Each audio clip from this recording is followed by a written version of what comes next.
Hello, cadets. How are you? Hope you all are very well, safe, and healthy at your home.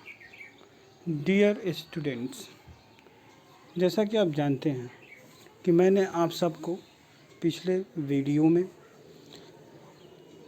Famous leaders of India के बारे में बताया था, जिसके अंतर्गत सबसे पहले फेमस लीडर्स ऑफ इंडिया के अंतर्गत बाल गंगाधर तिलक के बारे में आप सबको काफ़ी बेहतर तरीके से समझाने का प्रयास किया था। उसके बाद आज के इस वीडियो के माध्यम से मैं आप सबको बताऊंगा जो हमारे देश के आज़ादी में मुख्य रूप से भूमिका अदा किए, उनकी जीवनी के बारे में, उनके द्वारा देश के आज़ादी में किए गए अपने संघर्ष, सहयोग और बलिदान के बारे में मैं बताने जा रहा हूँ। जो नेक्स्ट महान व्यक्तित्व जिन्होंने देश की आज़ादी के लिए अपने प्राणों तक को त्याग दिया, उनका नाम है मोहन दास करमचंद गांधी, जिन्हें हम महात्मा गांधी के नाम से भी जानते हैं। आज हम इनके जीवनी के बारे में, देश की आज़ादी में इनके महत्वपूर्ण योगदान के बारे में आज हम जानेंगे। आइए शुरू करते हैं। मोहनदास करमचंद गांधी जी was born on 2nd October 1869 at Porbandar, which is in the present day Gujarat. यानी मोहनदास करमचंद गांधी, जिन्हें हम महात्मा गांधी के नाम से भी जानते हैं, उनका जन्म 2 अक्टूबर 1869 में पोरबंदर में हुआ था, जो वर्तमान में गुजरात में स्थित है।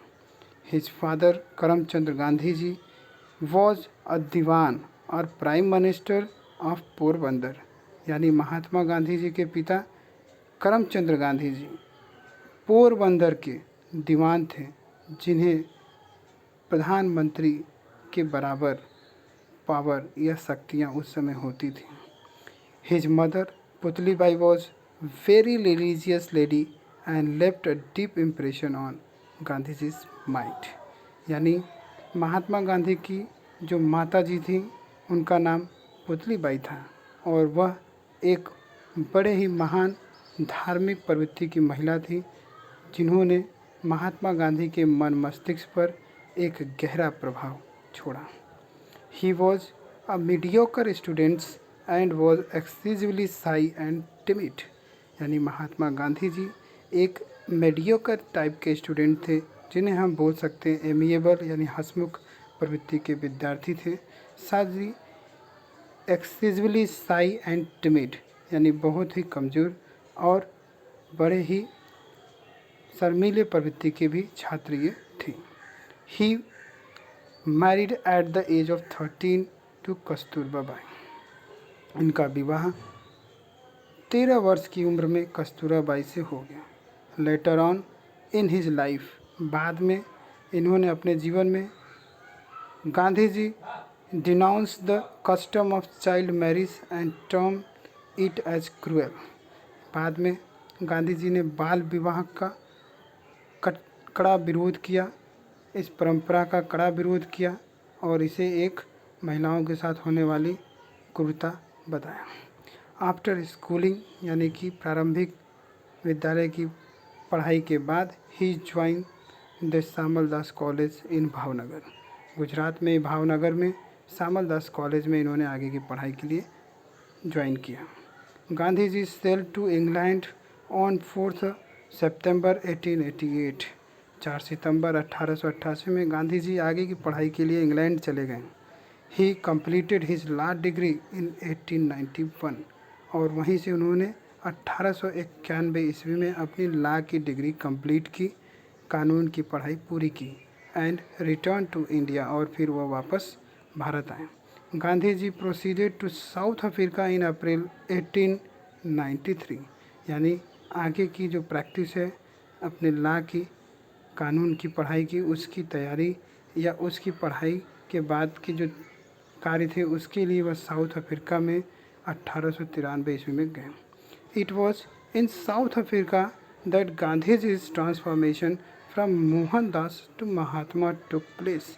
यानी यह साउथ अफ्रीका का ही देश था जहां गांधी जी का नाम मोहनदास से महात्मा पड़ा। During his stay in south Africa, यानी अपने साउथ अफ्रीका प्रवास पर, his life underwent a change and develop most of his political ideas. अपने साउथ अफ्रीका प्रवास के दौरान उनके जीवन में बहुत सारे परिवर्तन हुए और बहुत सारे राजनीतिक विचार भी उनके मन में विकसित हुए। Gandhi ji decided to dedicate himself completely to the service of humanity. Gandhi ji ने निर्णय किया कि वह पूरी तरीके से अपने आप को मानवता के लिए समर्पित कर देंगे, मानवता की सेवा के लिए समर्पित कर देंगे। इस उद्देश्य से इन 1906 in the course of his struggle in South Africa, Gandhi ji developed the concept of अहिंसा। इस दौरान गांधी जी अपने संघर्ष के दौरान साउथ अफ्रीका में ही नॉन वायलेंस कॉन्सेप्ट को शुरू किया, यानी अहिंसा की अवधारणा को शुरू किया। इसके साथ ही उन्होंने सत्याग्रह यानी सच्चाई के साथ बने रहने की भावना, दृढ़ता के साथ बने रहना सच्चाई के साथ, और उसके लिए फास्ट रखना यानी कि व्रत रखना की जो अवधारणा थी उन्होंने शुरू किया। His struggle bore fruit and in 1914 in an agreement between Gandhi ji and south African government. 1914 में एक समझौता जो गांधी जी और साउथ अफ्रीकन गवर्नमेंट के बीच में हुआ। The main Indian demands were considered, यानी इस दौरान जो मेन इंडियन यानी गांधी जी के द्वारा जो डिमांड्स थे साउथ अफ्रीकन पीपल के लिए या साउथ अफ्रीका के लोगों के लिए, उसे उन लोगों को स्वीकार करना पड़ा। नेक्स्ट पॉइंट में हम देखें, Gandhi ji return to India in 1915। 1915 में जब गांधी जी वापस भारत में आए and settle down to on the bank of river Sabarmati on the outskirts of Ahmedabad, यानी अहमदाबाद के बाहरी छोर में साबरमती नदी के किनारे वो आके बस गए। वेयर ही फाउंडेड एन आश्रम कॉल्ड सत्याग्रह आश्रम, जहाँ उन्होंने एक आश्रम बनाया, उस आश्रम का नाम उन्होंने सत्याग्रह आश्रम रखा। इन 1921 में he gave the call for non cooperation movement against the ills of the British rule, यानी ब्रिटिश अंग्रेज़ों के कुशासन के विरुद्ध उन्होंने 1921 में नॉन कॉपरेशन मूवमेंट यानी असहयोग आंदोलन का आह्वान किया। Gandhi ji call arouse the sleeping nation, इस तरीके से गांधी जी ने सोते हुए राष्ट्र को यानी सोते हुए भारत को जगाने का प्रयास किया। Many Indians renounce their titles and honours, इस प्रकार से कई सारे भारतीयों ने अंग्रेज़ों के द्वारा दिए गए सम्मान और पदक तालिकाओं को वापस कर दिया। Lawyers give up their practices, जो कानून की पढ़ाई करके जो वकील थे उन्होंने अपने वकालत को भी त्याग दिया। And student left college and schools, विद्यार्थी स्कूल और कॉलेजेस में जाना भी छोड़ दिए। Non cooperation movement also brought women into the domain of freedom struggle for the first time, पहली बार असहयोग आंदोलन के ही माध्यम से महिलाएं भी इस स्वतंत्रता संग्राम के साथ जुड़ गईं। Non cooperation movement severely jolted the British government, यानी नॉन कॉपरेशन मूवमेंट को, असहयोग आंदोलन को बड़े ही बुरी तरीके से ब्रिटिश गवर्नमेंट ने दबाने का प्रयास किया। But the movement ended in anti climax in February 1922, यानी फरवरी 1922 में इस मूवमेंट का अंत हुआ और उसका कारण था N outbreak of mob violence in Chauri Chaura. so shocked and pained Gandhiji that he refused to continue the campaign and undertook a fast for 5 days to atone for a crime committed by others in a state of mob hysteria। यानी गांधी जी ने अपने इस आंदोलन को रोक दिया सिर्फ इसलिए क्योंकि एक भीड़ के द्वारा चौरी चौरा नामक स्थान पर एक हत्याकांड की गई और इसके द्वारा की गई इस क्राइम को, इस अपराध के लिए उन्होंने 5 दिनों के लिए व्रत भी रखा। Gandhi ji was sentence to 6 year imprisonment. उस समय गांधी जी को 6 वर्षों की कारावास भी दे दी गई, लेकिन he was release in 1924 on medical grounds. लेकिन चिकित्सकीय कारण की वजह से इन्हें 1924 में रिलीज कर दिया गया, छोड़ दिया गया। After the outbreaks of second world war, द्वितीय विश्व युद्ध जब 1939 में शुरू हुआ, Gandhi ji again become active in political arena. Gandhi ji पुनः राजनीतिक गलियारों में सक्रिय हुए। British government wanted India help in the war and Congress in return wanted a clear cut promise of independence from British government. British government चाहती थी कि भारतीय उनकी सहायता द्वितीय विश्व युद्ध के दौरान करें, लेकिन इंडियन कांग्रेस ने स्पष्ट शब्दों में इस बात को ब्रिटिश गवर्नमेंट से वादा के रूप में लेना चाहती थी कि वह उनको इंडिपेंडेंस यानी आज़ाद कर देंगे। ऑन 8 अगस्त 1942, 8 अगस्त 1942 ईस्वी में Gandhi ji gave the call for quit India movement. Gandhi ji ने भारत छोड़ो आंदोलन का नेतृत्व किया। Soon the British government arrested him, और उसके तुरंत बाद ही ब्रिटिश गवर्नमेंट ने उन्हें अरेस्ट कर लिया, गिरफ्तार कर लिया। And other top leaders of Congress, और उनके साथ साथ इंडियन कांग्रेस के जो टॉप क्लास के लीडर थे, जो सबसे शीर्ष नेतृत्व करने वाले नेता थे, उनको भी गिरफ्तार किया। इंडिया अटेंड इंडिपेंडेंस इन अगस्त 1947, और इस तरीके से भारत को आज़ादी अगस्त 1947 में मिला। But Jinnah's intransigence result in partition of the country, लेकिन जिन्ना की जिद की वजह से भारत देश को पार्टीशन का सामना करना पड़ा, यानी बंटवारे का सामना करना पड़ा, जिसके कारण communal riots between Hindu and Muslim broke out in the country in the after of the partition. यानी कि बंटवारे के तुरंत बाद इसके फलस्वरूप हिंदू और मुस्लिम दोनों के बीच में दंगा भड़क उठी और काफ़ी दिनों तक चला। Tales of atrocities of the Hindus in Pakistan provoked Hindu in India and they targeted Muslim.